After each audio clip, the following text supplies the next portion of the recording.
14A District Court is now in session. The Honorable Ortella is now presiding. You may be seated.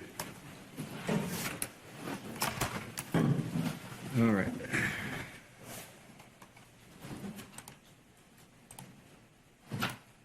Send that to Paul.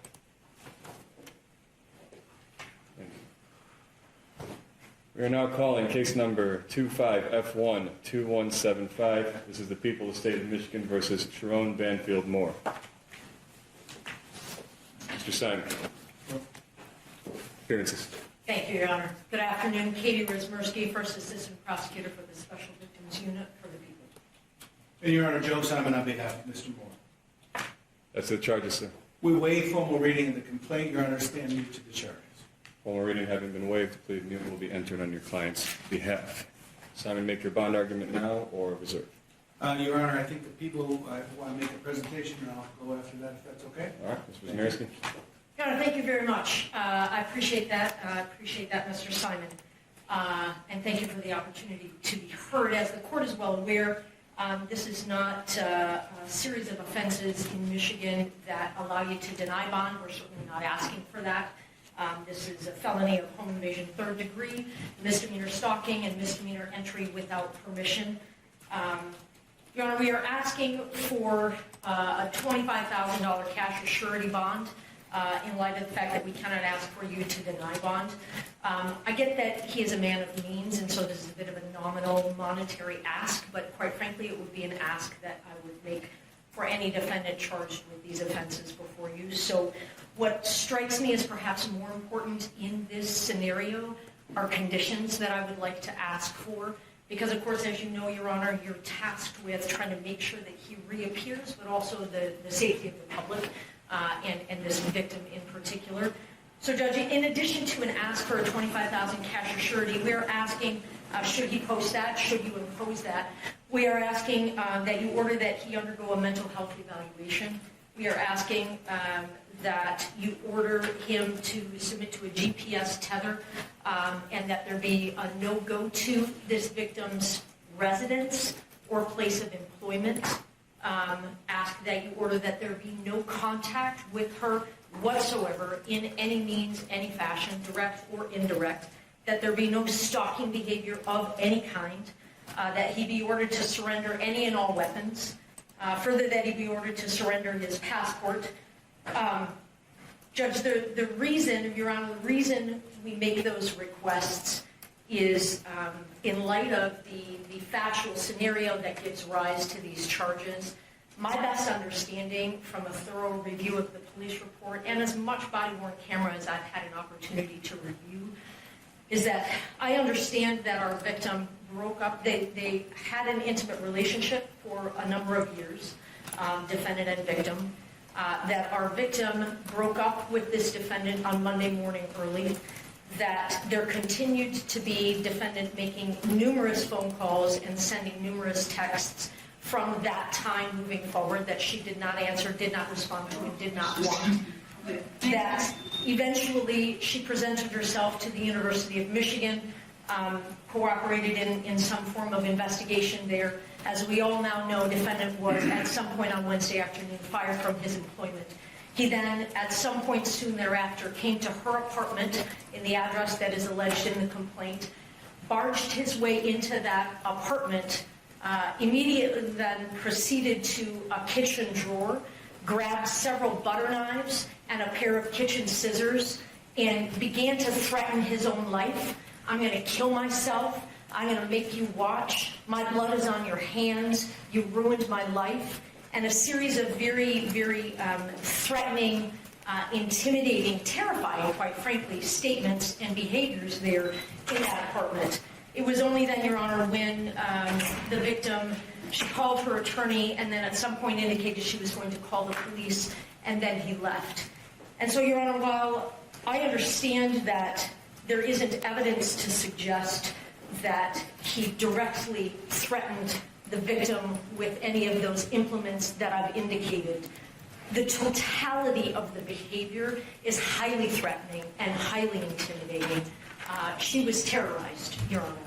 And light of the totality of all of those circumstances, we consider the defendant to be a risk to public safety, a risk to this victim, and it is for those reasons that we are asking for those specific conditions. I'm more than happy to answer any other questions that the court may have or give you further information, and I appreciate the opportunity. Thank you, Judge. Mr. Simon is the bond.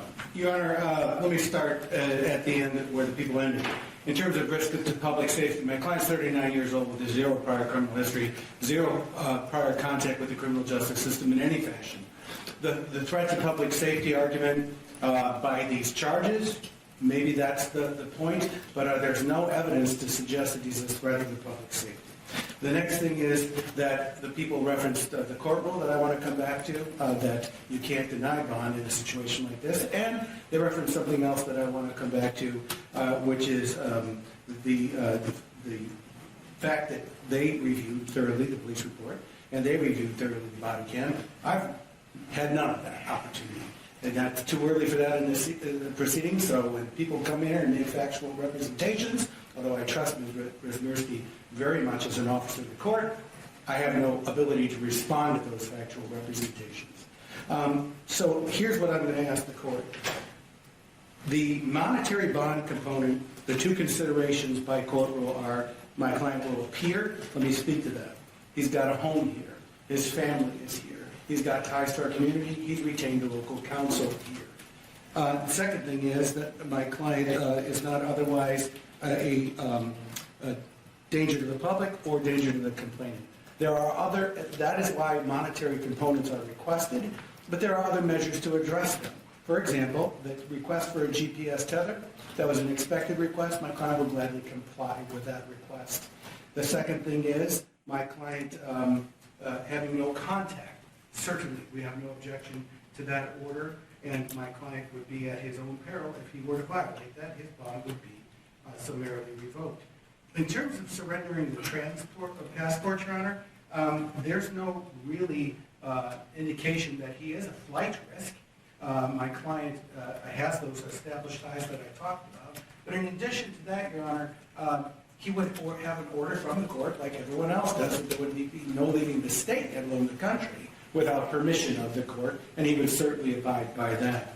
Your Honor, with respect to the request for a mental health evaluation, I will represent a few things that are my understanding, again, without being privileged to have reviewed discovery that. My understanding is that following his arrest, my client was taken to the St. Joseph Mercy Health System for an evaluation, a mental health evaluation. My understanding is following that evaluation, he was not turned over for a commitment, but instead turned back over to law enforcement for lodging. That's where he's been at the Washtenaw County Jail since.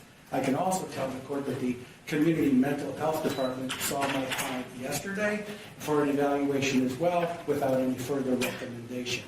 If you make that a condition of bond, I can tell the court that he get a mental health evaluation, he will absolutely comply and follow any aftercare recommendation.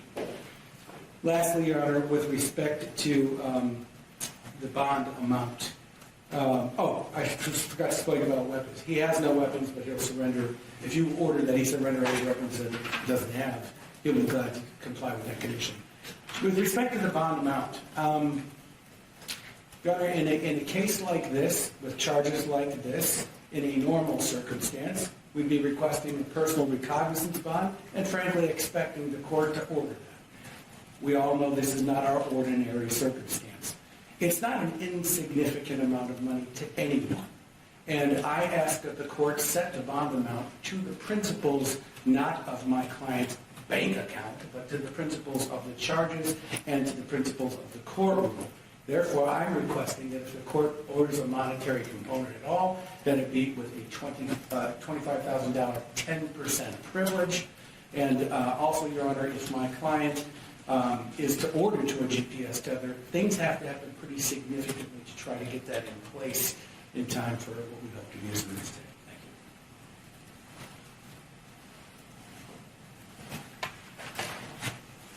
Thank you. Mr. Moore, could you state your name, please? Sherrone Moore. Sir, you are not to use alcohol marijuana, or any other controlled substance that is not prescribed to you. You are not to possess or purchase a firearm or any other dangerous weapon. You are not to engage in criminal conduct of any kind whatsoever. You may not leave the state of Michigan without permission of the court. Prior to your release, you will be placed on a GPS tether. You will not be released before that GPS tether is placed upon you. You must continue all mental health treatment as a condition of your bond. The named victim in this case will not be placed on the record. You may not have contact with that individual. That means no calling, no writing, no video chatting, no texting, no emailing, or any other form of contact the human mind can possibly fathom. No one in the world thinks that this person is going to reach out to you. Should they do so, and again, no one thinks that they're going to, you may not reply in any form or fashion. The named victim's address will not be placed on the record, or you may not go to that location for any reason whatsoever. Are we understood on the no contact and no go to, sir? Yes, Your Honor. If you have any questions about that, you have a good attorney, simply ask them. You understand? Yes, Your Honor.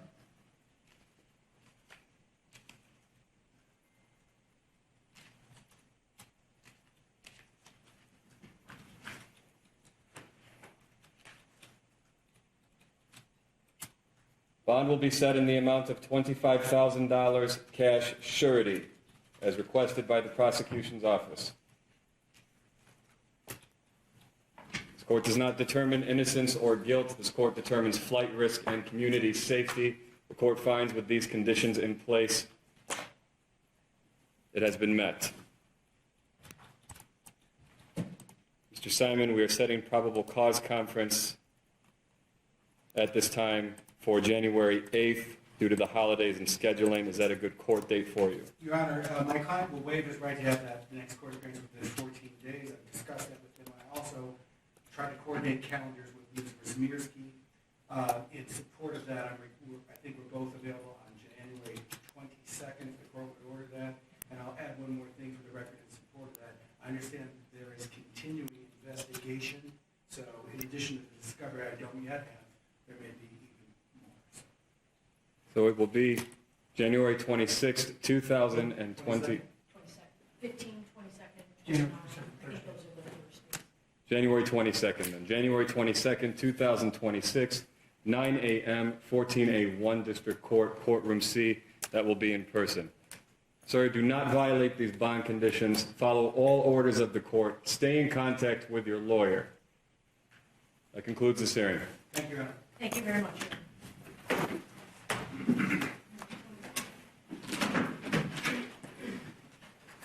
All right, we're off record. We're going to give 10 minutes for everyone